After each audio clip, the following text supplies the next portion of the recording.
Les sirènes retentissent, les gens courent dans toutes les directions à la recherche de bunkers et d'abris souterrains. Des dizaines d'avions décollent pour défendre la Terre. Tout cela parce que nos capteurs ont détecté le vaisseau d'une civilisation extraterrestre dans notre système solaire. Et puis, soupir général de soulagement. Ce n'est qu'un astéroïde, bien qu'il ait la forme d'un vaisseau spatial. Et c'est le premier objet interstellaire de l'histoire à être découvert dans notre système solaire. Il s'appelle Oumuamua. Cet objet est arrivé ici depuis les tréfonds de l'espace interstellaire. Il a une forme oblongue et mesure environ 800 mètres de long, soit davantage que la Tour Eiffel. Il se déplace vers le centre de notre système solaire à environ 50 mètres par seconde et il continue d'accélérer. À cette vitesse, tu pourrais traverser l'océan Atlantique en moins de 2 minutes. Nos scientifiques ont supposé un instant qu'il puisse s'agir d'un vaisseau spatial d'une civilisation extraterrestre et ont décidé de vérifier cette théorie. Normalement, les vaisseaux spatiaux et autres objets fabriqués par l'homme émettent des ondes radio pour communiquer. Les scientifiques ont donc utilisé les radiotélescopes du projet Breakthrough Listen en Australie et aux États-Unis pour essayer de recevoir un signal de l'objet interstellaire. Et rien. Silence complet. Bien sûr, beaucoup spéculent que ce silence radio ne soit pas une preuve évidente qu'il ne s'agisse pas d'un vaisseau spatial. Mais toutes les preuves indiquent qu'il s'agit bel et bien d'un astéroïde. Bien qu'il voyage dans notre système solaire depuis environ 1995, nos scientifiques l'ont repéré en 2017 après qu'il ait volé à une distance critique de la Terre. Sachant qu'une unité astronomique représente la distance entre la Terre et le Soleil, Oumuamua s'est approché de la Terre à une distance de 0,1 unité astronomique. S'il avait heurté la Terre, les conséquences auraient été catastrophiques. L'énergie que possédait l'astéroïde est égale à sa vitesse au carré multipliée par sa masse. Comme nous connaissons sa vitesse, les scientifiques devaient déterminer la deuxième variable. Et c'est là qu'ils ont fait une autre découverte. La seule option était d'observer l'astéroïde de loin avec des télescopes. Et l'on pouvait déterminer sa masse, non pas en le mettant sur une balance, mais en comprenant quel type de lumière il réfléchissait. Par exemple, le fer reflète certains types d'ondes lumineuses, tandis que le charbon en reflète d'autres.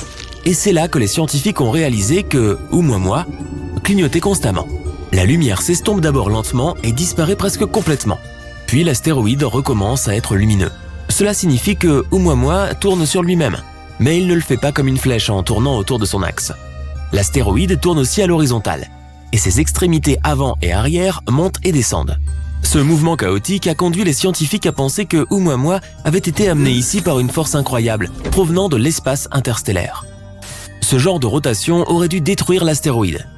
Mais il est toujours intact, ce qui signifie qu'il est principalement composé de roches solides et peut-être même de fer.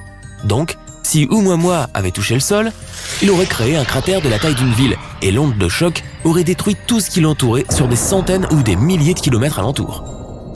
Le bruit de la collision aurait été entendu même sur d'autres continents. Heureusement, Oumuamua est passé devant la Terre et a continué son accélération vers le Soleil. À son point le plus proche de notre étoile, l'astéroïde a atteint sa vitesse maximale, 88 km par seconde. À cette vitesse, tu ferais le tour de la Terre en seulement 7 minutes. Mais la seule force gravitationnelle du Soleil n'a pas pu conférer une telle vitesse à ce débris. Normalement, les comètes peuvent accélérer encore plus vite grâce à l'effet fusée. Le Soleil réchauffe la comète et les éléments légers qui s'y trouvent commencent à s'évaporer. En s'évaporant dans un sens, ils poussent la comète dans l'autre sens, comme une fusée. Et c'est grâce à ces éléments que nous pouvons voir la longue queue brillante de la comète. Mais Oumuamua n'a pas de queue. Cette vitesse lui a donc été donnée à l'origine à l'endroit où il est né. Certaines personnes émettent l'hypothèse que Oumuamua avait autrefois une queue. Lorsqu'il est entré dans notre système solaire, il y avait une énorme couche de glace d'azote. Au fil des années, cette glace a fondu et s'est évaporée. Cela a accéléré l'astéroïde et a créé une énorme queue derrière lui.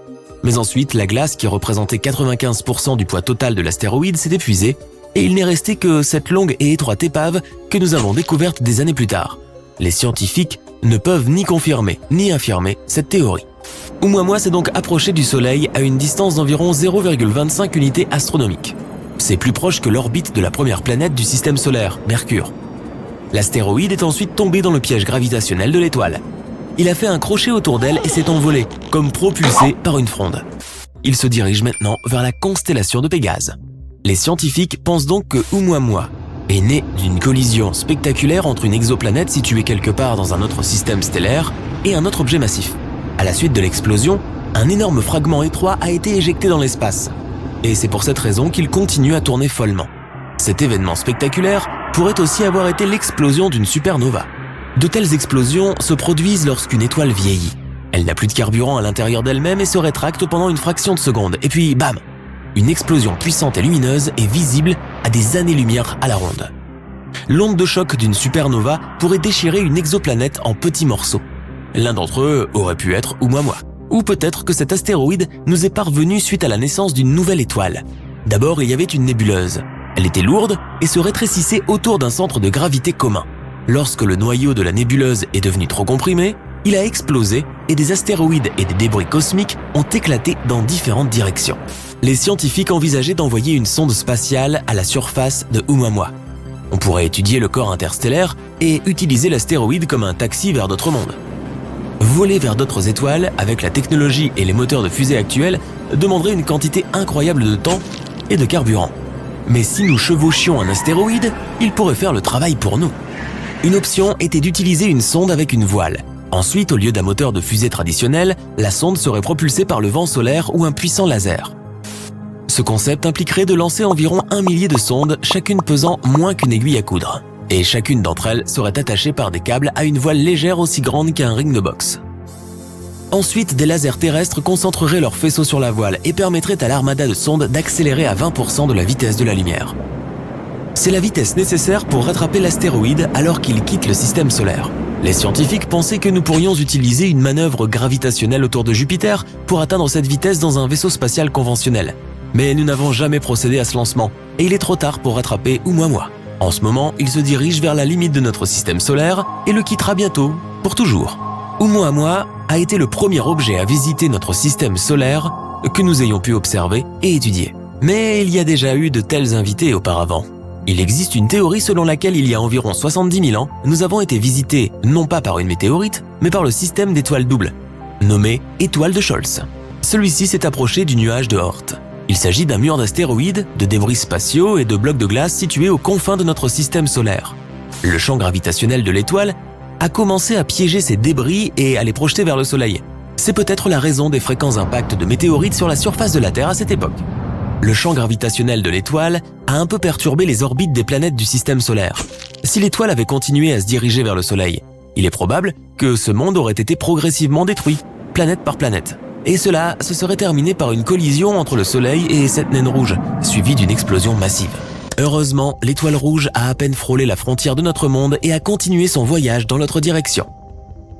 Mais nous attendons un nouvel invité de l'espace interstellaire, l'étoile Gliese 710. En ce moment, elle se déplace vers notre système solaire à 51 500 km/h. C'est 2 fois plus rapide que ce que peuvent faire nos fusées. Lorsque Gliese s'approchera du nuage d'Oort, elle commencera à propulser des astéroïdes dans notre direction. Les géantes gazeuses, comme Jupiter, intercepteront la plupart des météorites. Mais chaque jour, environ 170 météorites de taille et de formes diverses tomberont sur la Terre.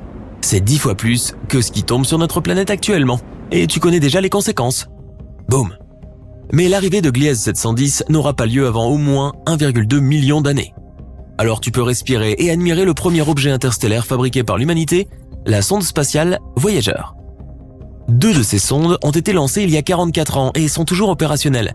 Voyager 1 a été la première sonde spatiale de l'histoire à traverser l'héliosphère, la limite de notre monde, où le vent solaire cesse de souffler.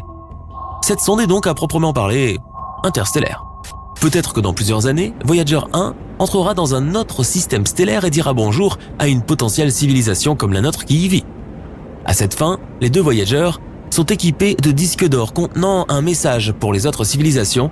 Il y a des images de paysages de la Terre, des enregistrements de voix humaines, notre ADN et bien d'autres choses encore. Si, d'une manière ou d'une autre, vous tombiez dans un trou noir, cela pourrait altérer votre futur et effacer votre passé, du moins en théorie. Commençons par le monde réel dans lequel nous vivons. Ici, sur Terre, votre passé peut clairement définir votre avenir. Mais imaginez que vous ne vous trouviez pas sur Terre, mais quelque part aux confins de l'univers, et que vous tombiez sur un certain type de trou noir, celui qu'un mathématicien de l'université de Berkeley a découvert. Pour ne pas le confondre avec un trou noir lambda, appelons-le donc, que diriez-vous de trou noir bénin? Voici pourquoi vous avez besoin d'un trou noir spécifique. Il est en fait très peu probable que vous surviviez à un trou noir ordinaire. Mais selon certains calculs effectués par Peter Hintz, un post-doctorant de l'université de Berkeley, ce type spécifique de trou noir pourrait se dilater à un rythme accéléré. C'est ce qui permettrait la survie à la transition de notre monde déterministe à un trou noir, qui lui, ne l'est pas.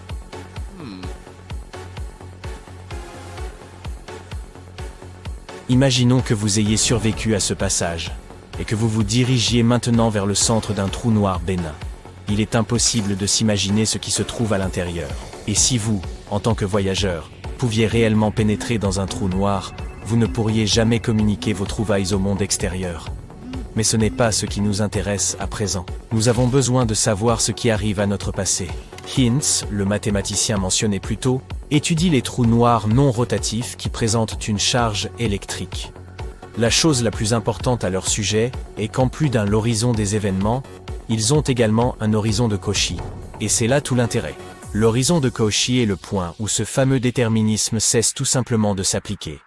Cela peut sembler bien complexe, mais laissez-moi plutôt vous expliquer. L'horizon de Cauchy est l'endroit à partir duquel votre passé ne détermine plus votre futur.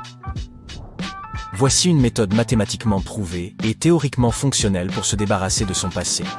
Tout ce que vous avez à faire, c'est de vous rendre dans l'espace, de trouver un trou noir spécifique, d'atteindre son centre et d'arriver jusqu'à l'horizon de Cauchy.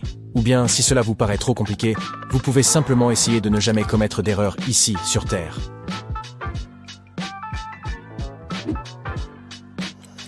Et oui, des idées comme « votre passé est annulé ».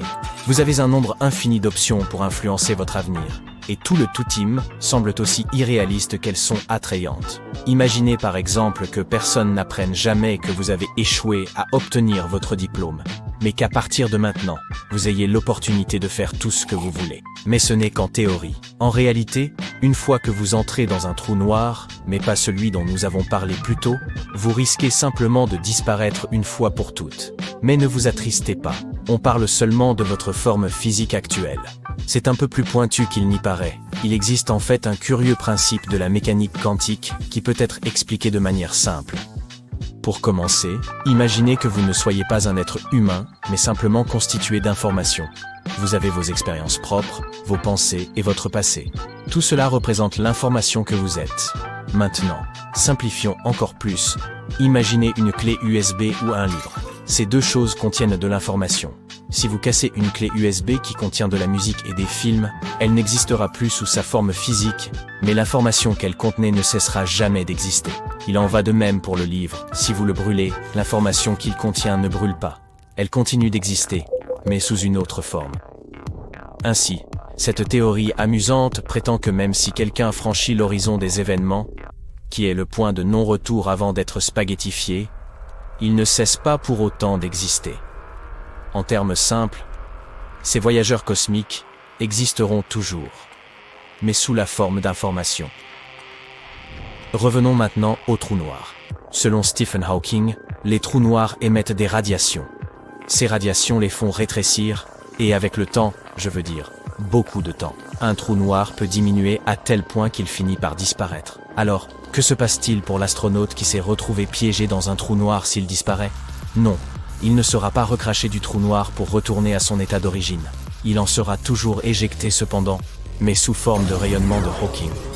Mais tout cela n'est que théorique.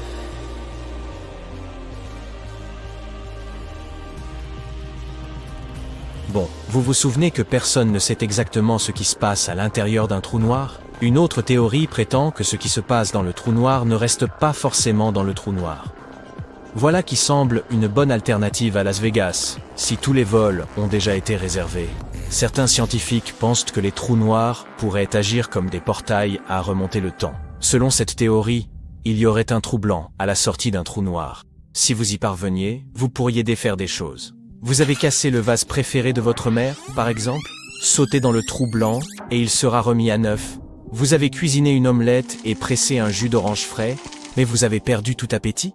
Ce n'est pas un problème si vous cuisinez à l'intérieur d'un trou blanc. Voilà. Les œufs sont intacts, les oranges sont de nouveau entières et juteuses. Plus de gaspillage alimentaire. L'idée de remonter le temps est alléchante. J'imagine donc qu'un trou noir pourrait nous être bien utile. Mais si un trou noir était fabriqué dans un laboratoire, il pourrait dévorer ses environs jusqu'à devenir suffisamment grand pour consommer toute la planète. D'abord, il se régalerait du grand collisionneur de Hadrons, lequel serait éventuellement en mesure de créer quelque chose de comparable à un trou noir ici sur Terre. Ensuite, Genève, où se trouve le grand collisionneur de Hadron, puis la Suisse tout entière, puis l'Europe. À ce stade, la Terre aurait déjà quasiment disparu. Heureusement, si un trou noir apparaissait, il serait si petit qu'il ne pourrait rien faire de tel. Les trous noirs produisent en fait beaucoup d'énergie et la libèrent le plus souvent sous forme de chaleur. Cela signifie qu'ils disparaîtront lorsqu'ils arriveront à court de combustible. Même si un trou noir microscopique stable était créé, il grandirait si lentement que rien ne nous arriverait.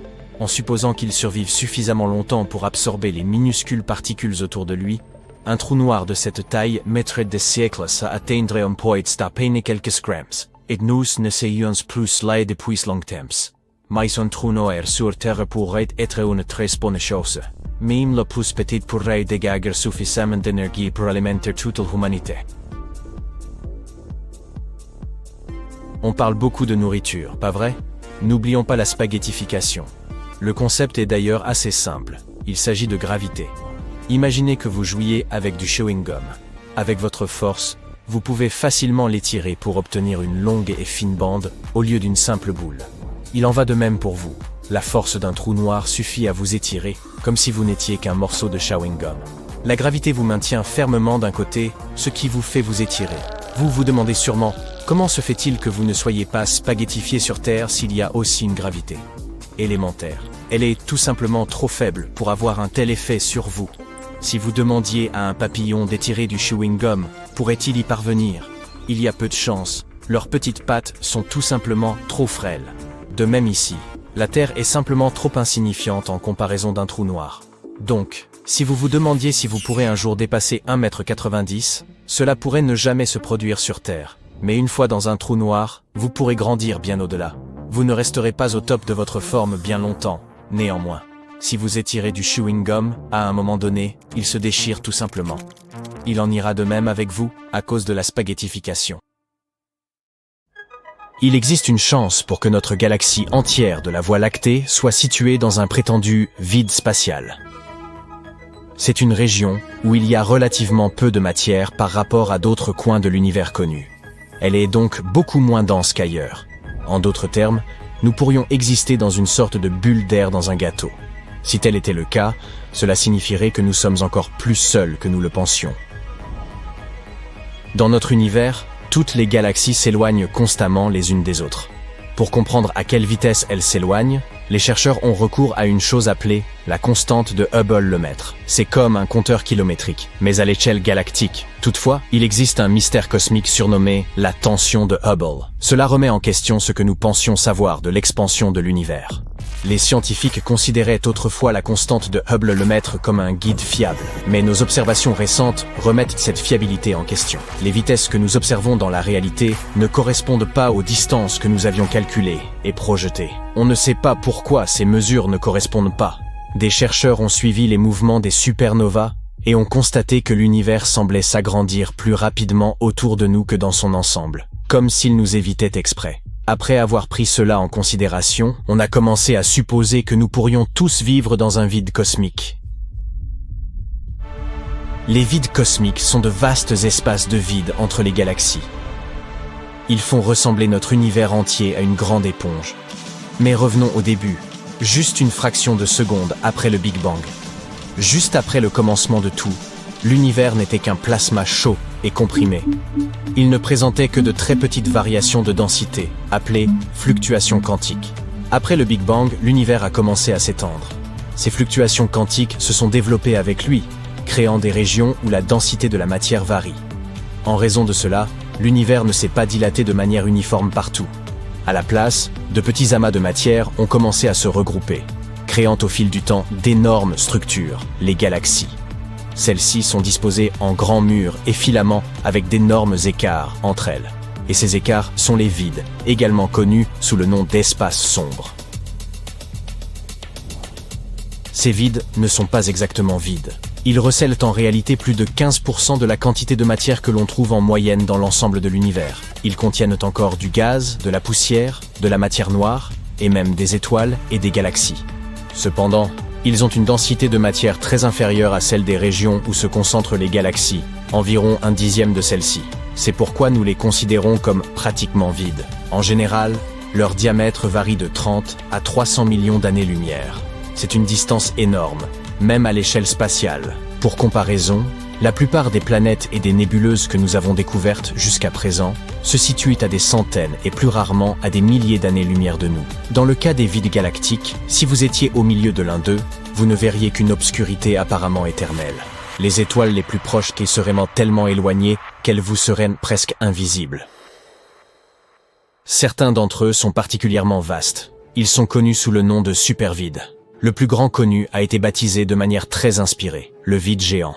Il est si grand qu'il nous est impossible de le concevoir, à une distance d'1,5 milliard d'années-lumière, et avec un diamètre d'1 à 1,3 milliard d'années-lumière. Oui, c'est essentiellement un immense vide obscur. Mais même cet immense vide n'est pas entièrement creux. Le vide géant abrite 17 amas de galaxies différentes dans son étendue. Toutefois, ce n'est peut-être pas le plus grand vide de notre univers. Il existe également une chose appelée le point froid. C'est une zone inhabituellement grande et froide de notre univers que nous avons observée au moyen de micro-ondes. Elle ressort vraiment sur la carte de notre cosmos avec ses températures étonnamment basses. Et les scientifiques ont passé de nombreuses années à essayer de comprendre de quoi il s'agit. En 2015, des scientifiques ont suggéré que cet endroit pourrait être un supervide et probablement le plus grand jamais découvert. Faisant preuve d'encore plus d'originalité avec celui-ci, ils l'ont surnommé le Grand Vide. Si tout cela est avéré, cet endroit serait un vide d'environ 1,8 milliard d'années-lumière de diamètre, environ 1000 fois plus grand que les vides typiques. Tout le monde ne pense pas que ce soit possible, de sorte que les chercheurs continuent de débattre à son sujet. Il existe une autre théorie intéressante sur cet endroit. Un chercheur a suggéré qu'il pourrait être une trace de notre collision avec un monde parallèle. C'est une hypothèse assez audacieuse, mais malheureusement, il n'existe actuellement aucun moyen pour nous de la confirmer ou de la réfuter avec nos technologies actuelles. En tout cas, à mesure que l'univers s'étend, ces vides grandiront et les parois reliant les amas galactiques s'étireront et se rompront. Finalement, les vides fusionneront, laissant ces amas de galaxies liés par la gravité comme des îlots dans un vide grandissant. En d'autres termes, tôt ou tard, le grand vide englobera tout dans notre univers. Eh bien, il s'avère que nous pourrions être une rare exception au sein d'un super vide, qui ne représente que 15% de la matière totale. Ceci expliquerait pourquoi nous sommes entourés de relativement peu de galaxies. Cette découverte, si elle est avérée, remet en question le modèle standard de la cosmologie que nous avons créé sur la base des travaux d'Albert Einstein. Cela signifierait que la gravité en général se comporte différemment de ce à quoi nous nous attendions. Selon le modèle standard, une sous-densité aussi significative ne devrait pas exister. En raison de cela, les scientifiques vont devoir considérer et explorer cette idée en profondeur. Elle pourrait bien remettre en question les bases mêmes de notre compréhension de la physique. Les scientifiques l'ont appelé le vide KBC, et cette découverte pourrait receler des indices capables d'expliquer le paradoxe de Fermi. Peut-être que dans cette partie spécifique de l'univers, où nous nous trouvons, la probabilité que la vie intelligente se développe quelque part à proximité est extrêmement faible. Peut-être que tous les êtres doués de conscience se trouvent quelque part au-delà de notre supervide. Mais cela ne signifie pas que nous devrions perdre espoir, ou que la vie quelque part à proximité soit impossible. En fait, la vie dans l'univers pourrait être beaucoup plus commune que nous ne le pensions auparavant. Nous savons que les planètes internes, comme Mercure et Vénus, sont inhospitalières en raison de leurs conditions extrêmes. Néanmoins, Vénus semble digne d'intérêt car, même si la toxicité de cette planète est insensée, les astronomes pensent qu'elle aurait pu ressembler beaucoup à la Terre dans le passé. Elle aurait même pu abriter la vie, hélas. Elle se trouvait trop proche du Soleil, et toutes ces bonnes conditions se sont évaporées avec le temps. Mais il existe une possibilité que la vie microbienne subsiste dans ces nuages de haute altitude. Mars, un désert froid, aurait également pu être un endroit plus accueillant dans le passé, avec des rivières et des lacs. Bien qu'il lui manque à présent une atmosphère protectrice, une vie ancienne aurait pu exister là-bas. Dans ce cas, elle aurait potentiellement laissé quelques fossiles, et des microbes souterrains pourraient toujours y survivre. Nous avons découvert certains indices de leur présence, mais nous débattons toujours pour savoir si ces traces étaient vraiment de nature organique ou non. Les géantes gazeuses, comme Jupiter et Saturne, et les géantes glacées ne sont pas idéales pour la vie, mais leur lune offre quelques espoirs. Europe possède un océan sous sa surface gelée, ce qui en fait une candidate potentielle. Encelade rejette même de l'eau dans l'espace, comportant des molécules complexes, qui laissent présager des possibilités intéressantes.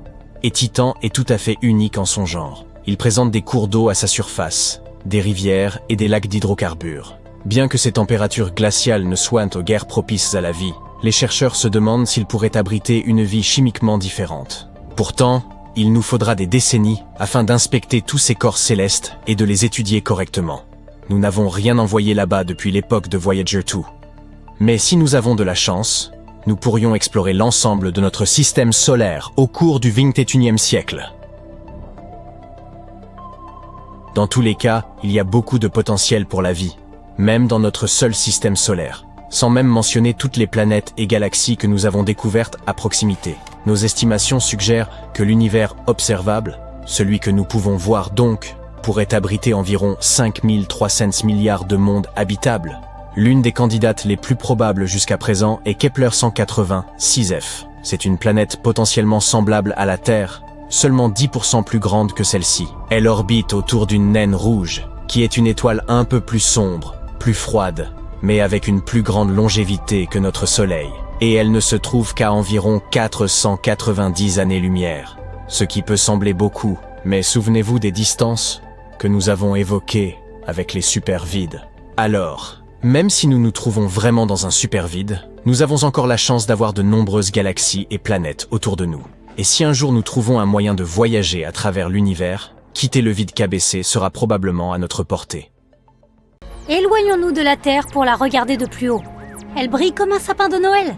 La nuit, les grandes villes ressemblent à des taches jaunes, et le jour, nous pouvons voir des structures étranges, comme une île en forme de palmier dans les Émirats Arabes Unis ou une ligne sombre qui traverse la Chine, la Grande Muraille. Ce sont des traces de l'existence humaine. Maintenant, pointons notre télescope vers d'autres planètes. Mars, c'est juste un désert sans fin. Vénus, seulement des rochers et des volcans. Même si nous regardons dans l'espace lointain, toutes les planètes sont sans vie. Pas une seule trace de civilisation extraterrestre.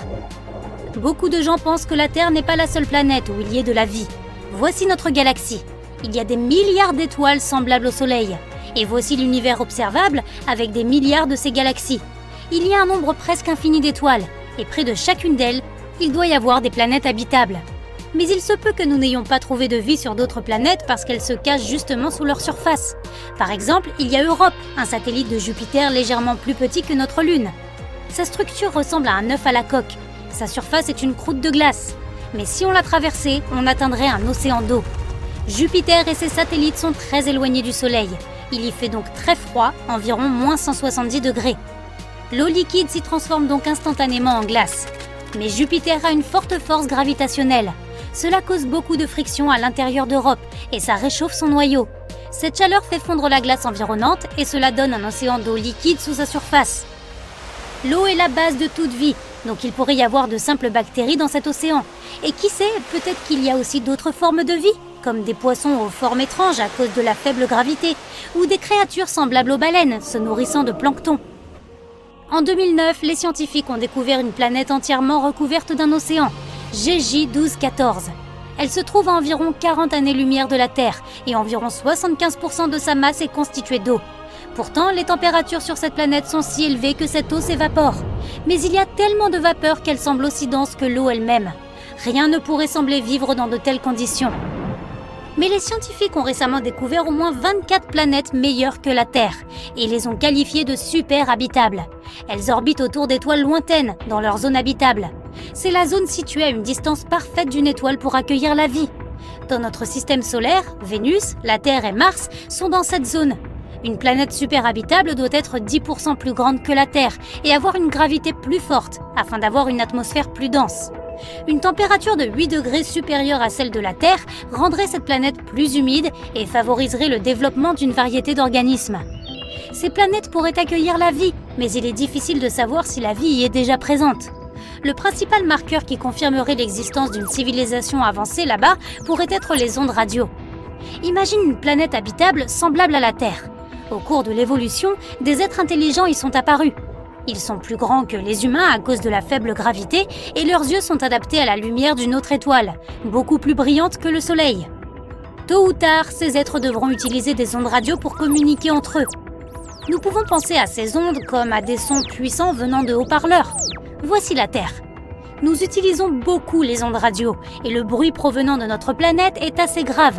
Si une planète voisine avait des radiotélescopes, de grandes antennes qui captent ces ondes, elle se rendrait compte que la vie s'épanouit ici. Il y a de nombreux radiotélescopes sur Terre qui sont pointés vers l'espace, dans l'attente d'un signal extraterrestre. Mais nous n'avons encore rien reçu. Cela ne veut pourtant pas dire qu'il n'y a pas une planète quelque part dans l'univers qui émette des ondes radio. C'est une question de distance. Faisons un bond de 200 années-lumière vers une autre étoile. Supposons qu'il y ait une planète X hébergeant la vie. La civilisation ici est assez avancée pour utiliser les ondes radio, donc ils émettent une première onde dans l'espace. Nos radiotélescopes ne pourront la capter que 200 ans plus tard. Cela fonctionne également dans l'autre sens. La communication radio n'existe sur Terre que depuis 1895. Notre signal radio n'atteindra donc pas la planète X avant 2095. C'est seulement à ce moment que les extraterrestres entendront notre voix. Mais ce bruit ne dure pas longtemps. Chaque année, notre technologie s'améliore et le bruit que nous faisons diminue. Nous utilisons la communication mobile, la télévision par câble et la fibre optique. Cela réduit le bruit émis par notre planète dans le spectre radio et nous deviendrons même bientôt invisibles pour les autres planètes. Et c'est pareil de l'autre côté. Les ondes radio ne sont donc qu'un petit bip à l'échelle cosmique. C'est pourquoi nous ne pouvons pas affirmer que le silence radio soit une preuve que la vie extraterrestre n'existe pas. Un télescope géant qui pourrait prendre une photo en direct d'une planète possiblement habitée changerait la donne. On zoomerait sur la photo et hop, on verrait des villes extraterrestres avec des immeubles et plein d'antennes. Mais nous ne pouvons pas encore voir si loin. Nous pouvons à peine prendre des photos de Mars et de ses satellites, et même leur qualité nous induit encore en erreur. Prenons par exemple Sidonia, qui ressemble à un visage humain sur Mars. On a pensé qu'une ancienne civilisation avait fait une sorte de sculpture. Des théories plus extravagantes parlaient même des restes d'un géant, et qu'il y avait même un corps entier sous le sable de Mars. Mais en fait, c'était juste une colline. Le vent a créé des creux à cet endroit et avec l'ombre, nous les avons pris pour des yeux et une bouche humaine. Il y a aussi le monolithe sur le satellite de Mars, Phobos. On y a trouvé une roche lisse qui était presque aussi haute que la pyramide de Khéops. Cette découverte a donné lieu à de nombreuses théories sur la civilisation qui l'a construite. Mais il s'est avéré que ce n'était rien de plus qu'un rocher. Le nombre infini d'étoiles et de mondes qui les entourent garantit presque l'existence d'autres civilisations. Alors pourquoi ne viendraient-elles pas sur Terre ? Nous pensons que la vie dans l'univers se développe selon des scénarios similaires. L'émergence de formes de vie simples, suivie de l'évolution et de la naissance de civilisations technologiquement avancées. Mais comme sur Terre, des cataclysmes s'y produisent et provoquent des extinctions massives, comme les météorites. Il y a peut-être une civilisation prête à partir dans l'espace, mais qui fut détruite par une énorme météorite, comme celle qui a effacé les dinosaures de la surface de la Terre. La vie sur cette planète recommencerait donc un nouveau cycle à partir de zéro. En outre, plus la civilisation est avancée, plus le risque d'autodestruction est grand. Les scientifiques pourraient mener des expériences sur des machines, comme le grand collisionneur de Hadron, et y créer accidentellement un trou noir. Celui-ci se mettrait à avaler tout ce qui l'entoure et grossirait. Rapidement, toutes les villes super développées de cette civilisation disparaîtraient, ainsi que toute la planète. Une autre possibilité pour une civilisation super avancée serait de voyager par les trous de verre. Ce sont comme des tunnels situés dans l'espace-temps. Les extraterrestres pourraient voyager à travers sans jamais revenir en arrière. Mais il est aussi possible que la vie sur Terre soit unique, car notre planète s'est formée grâce à plusieurs coïncidences incroyables. La première est l'emplacement de notre système solaire dans la galaxie. Dans la Voie lactée, il y a un feu d'artifice constant de supernovas. Le rayonnement de ces explosions détruit tout ce qui l'entoure sur de grandes distances. Notre système solaire se trouve juste dans la zone de l'orbite galactique où nous sommes à l'abri de ces explosions. Un autre facteur est la Lune. Selon une théorie, il y a environ 4,5 milliards d'années, une météorite de la taille de Mars s'est écrasée sur la Terre. Un impact plus direct aurait simplement pulvérisé la Terre. Et si cette météorite n'avait fait qu'effleurer la Terre, les débris se seraient simplement envolés. Mais cette collision s'est produite précisément de manière à ce qu'une partie de la météorite reste dans l'orbite de la Terre, formant la Lune. Cette dernière a stabilisé la rotation de notre planète et a réchauffé son noyau par gravité. Et c'est là que notre planète a développé un champ magnétique qui nous protège des vents solaires. D'autres scientifiques pensent que la vie extraterrestre pourrait être différente d'un point de vue biochimique. Le carbone et l'eau sont les éléments de base de notre corps, mais le carbone pourrait être remplacé par du silicium ou du phosphore et l'eau par de l'ammoniac ou du méthane. Ces atomes pourraient former des molécules différentes et s'assembler en un organisme vivant. Une vie basée sur de tels éléments ne ressemblerait à rien de ce qui existe sur Terre. 1994, il faisait sombre, de sorte que personne n'a remarqué les deux silhouettes ouvrant les sorties de secours d'un complexe de dômes en verre situé en Arizona et connu sous le nom de Biosphère 2. Elles étaient déterminées à libérer 7 personnes enfermées à l'intérieur depuis 1 mois, risquant leur vie au nom de la science. La mission a été un succès, mais on les a accusés de violation de propriété et de vandalisme. Les vandales étaient Abigail Alling et Mark Van Tillo. Ils faisaient partie des 8 premiers malheureux à vivre dans cet endroit comme des cobayes.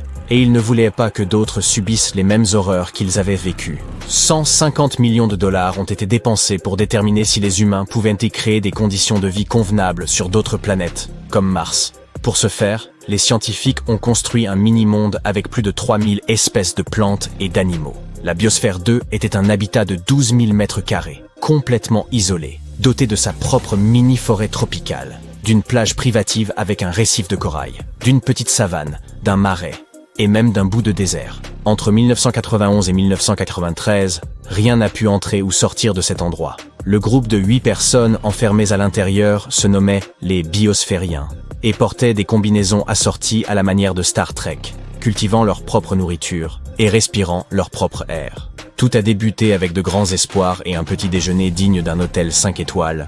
Mais les choses ont pris un tournant plus sombre au fil des mois. Toute l'équipe mourait de faim et virait à l'orange. Dans la Biosphère 1, qui est notre bonne vieille Terre, vous pouvez commander une pizza en 2 minutes. Mais à l'intérieur de la Biosphère 2, il leur aura fallu 4 mois interminables pour préparer une margherita. Ils ont dû récolter du blé pour la pâte et traire des chèvres pour le fromage. L'objectif était d'être complètement autosuffisants, et ils sont devenus une partie intégrante de leur atmosphère, littéralement. Lorsqu'ils expiraient, leur dioxyde de carbone nourrissait les patates douces qu'ils cultivaient. Et ces patates douces devenaient en retour une partie d'eux-mêmes, puisqu'ils mangeaient essentiellement le même carbone encore et encore. Ils se sont en repus de patates douces que leur peau est réellement devenue orange à cause de tout cet excédent de bêta-carotène. Ce qui semblait être une situation amusante sur le moment a mis en évidence un gros problème. Les rendements agricoles dans la Biosphère 2 étaient extrêmement décevants, et l'équipe mourait de faim. La faim les rendait fous, et des accès de colère subite les ont conduits à faire des choses regrettables, comme voler des bananes dans la réserve du sous-sol. Au bout d'un moment, il a fallu verrouiller le congélateur. Au cours des 6 premiers mois, chacun d'eux a perdu entre 8 et 26 kilos. Chaque jour, quelqu'un se chargeait de peser les aliments frais pour le cuisinier, consignant toute information sur les nutriments dans l'ordinateur pour s'assurer que l'équipage atteignait ses apports recommandés en calories, protéines et matières grasses. Au début, les repas étaient servis sous forme de buffet, mais à mesure que les vivres commençaient à manquer, les cuisiniers ont commencé à diviser méticuleusement leur nourriture en portions égales. Leur régime, principalement des patates douces, des carottes, des fruits et occasionnellement de la viande le dimanche, était censé leur permettre de tenir pendant ces épuisantes semaines de 80 heures, faites de travail manuel épuisant. Les biosphériens quittaient chaque repas encore affamés et faisaient des rêves récurrents de Big Mac, de sushis, de barres chocolatées et autres gâteaux. L'air commençait à manquer. L'endroit était entièrement scellé, avec un dôme de verre et d'acier par en haut, et un sol fait du même métal par en bas. Les responsables veillaient à contrôler tout ce qui y entrait, afin d'éviter que des matériaux synthétiques émettent des gaz nocifs. Les zones de confort étaient meublées de bois et de laine, et on ne pouvait pas y utiliser de déodorant chimique ou y souffler de bougies d'anniversaire. Les biosphériens comptaient sur la nourriture qu'ils cultivaient, et sur leur mini-forêt tropicale pour produire l'oxygène nécessaire à leur survie. Cependant, ils perdaient très rapidement de l'oxygène, asphyxiés par leurs propres émissions de dioxyde de carbone. Et le pire, c'est qu'ils n'avaient aucune idée de pourquoi. Avec encore 9 mois d'expérience à subir, le niveau d'oxygène avait déjà chuté de 21 à environ 15%, ce qui donnait l'impression de vivre au sommet du mont Fuji. Ils se sentaient terriblement mal et se traînaient péniblement à travers la biosphère. Ils ne pouvaient même pas terminer une phrase sans s'arrêter pour reprendre leur souffle.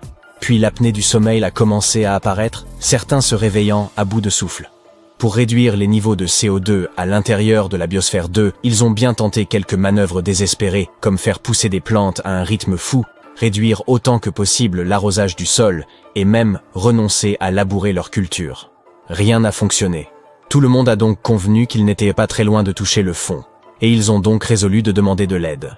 Des camions réfrigérés sont arrivés pour pomper de l'oxygène pur dans Biosphère 2. Dès que le gaz a commencé à se répandre, ils se sont mis à rire aux éclats et à courir partout comme des cabris. L'écosystème était un véritable désastre. Les colibris et les abeilles ont disparu après quelques mois, de sorte que les plantes n'étaient plus pollinisées. Les vers et les acariens ont attaqué les cultures, et les cafards ont tout envahi. 4 espèces de cafards sauvages ont été introduites pour recycler la matière organique, mais les cafards domestiques ordinaires étaient les survivants ultimes. Ils sont parvenus à s'infiltrer et à se multiplier, présentant une menace sérieuse pour les cultures. La nuit, la cuisine était envahie de cafards dès que les lumières s'éteignaient. Pour combattre cette infestation, le groupe a graissé des tasses de café avec du lubrifiant et y a mis des morceaux de papaye pour servir d'appât. Les cafards grimpaient à l'intérieur, mais ne pouvaient plus en escalader les bords glissants pour s'échapper. Avoir faim, manquer d'oxygène, faire face à des infestations d'insectes, cela suffirait à rendre fou n'importe qui. De violentes disputes ont conduit les gens à se jeter des tasses à la figure et à se cracher dessus. Finalement, le groupe s'est simplement scindé en deux. Ils ont arrêté de se parler et pouvaient se croiser dans les couloirs sans même s'adresser un regard. La moitié d'entre eux voulaient plus de nourriture et d'oxygène pour poursuivre l'expérience avec dignité, tandis que l'autre moitié croyait en leurs chances de survie sans aide extérieure, et ce quoi qu'il en coûte. En vérité, la chambre scellée avait été violée bien avant tout cela. Juste 2 semaines après leur entrée, une biosphérienne du nom de Jane Pointer s'était coupé le bout du doigt dans un accident de cuisine en préparant du riz. Le médecin de la mission a essayé de le recoudre, mais cela n'a pas fonctionné et son doigt a noirci en quelques jours. Elle s'est rendue à un hôpital extérieur pour y être opérée, et quelques heures plus tard, elle est retournée à l'intérieur avec un sac de sport rempli de fournitures comme des pièces d'informatique et des pellicules couleur. Les journalistes n'ont découvert cette livraison furtive que bien des mois plus tard. Et en raison de cela, nombre de gens ont remis en question la crédibilité de toute l'expérimentation. Les médias ont traité l'expérience comme une émission de télé-réalité, la qualifiant de divertissement écologique à la mode. Les gros titres de partout dans le monde donnaient l'impression que l'équipe était sur le point d'y laisser la vie. Au point que leurs familles s'inquiétaient et appelaient sans cesse les biosphériens pour s'assurer qu'ils allaient bien. Le groupe avait l'impression d'être dans un zoo humain, avec des touristes venant de loin pour les regarder au travers de leur cage de verre. Rien que dans les premiers 6 mois, plus de 150 000 personnes ont visité l'endroit. La Biosphère 2 a fini par devenir un gag dans la culture populaire, inspirant une comédie appelée Biodome et des décennies de sketchs amusants. Vous vous demandez peut-être pourquoi aucun d'eux n'a abandonné l'expérience et n'est sorti par la grande porte. Eh bien, aucun des environnementalistes ne voulait être le premier à admettre que c'était au-dessus de ses forces. De plus, ils gardaient encore tous l'espoir de pouvoir relever le défi de la construction d'une seconde Terre. En bout de compte, ils sont parvenus à découvrir où étaient repassées les 7 tonnes d'oxygène manquant. Il avait été absorbé par le béton. Même si être essoufflé tout le temps peut sembler avoir été le plus grand défi qu'ils s'aient dû relever, les biosphériens ont déclaré que l'apprentissage du contact humain dans un environnement clos était encore plus difficile. Il semble que l'expérience ait été un énorme fiasco, mais le groupe a acquis beaucoup de précieuses leçons. Ils ont prouvé qu'un écosystème scellé pouvait fonctionner pendant des années. Ils ont contribué à des études sur la restauration des récifs coralliens. Et leur ferme a montré qu'un rendement élevé et un recyclage complet des nutriments pouvaient être atteints sans l'aide de produits chimiques. Au cas où vous vous le demanderiez, ça n'a pas été la fin du complexe de verre. La seconde mission à l'intérieur de la Biosphère 2 a eu lieu en mars 1994. Maintenant, vous pouvez retourner au début de la vidéo pour comprendre comment ça a pu se passer pour eux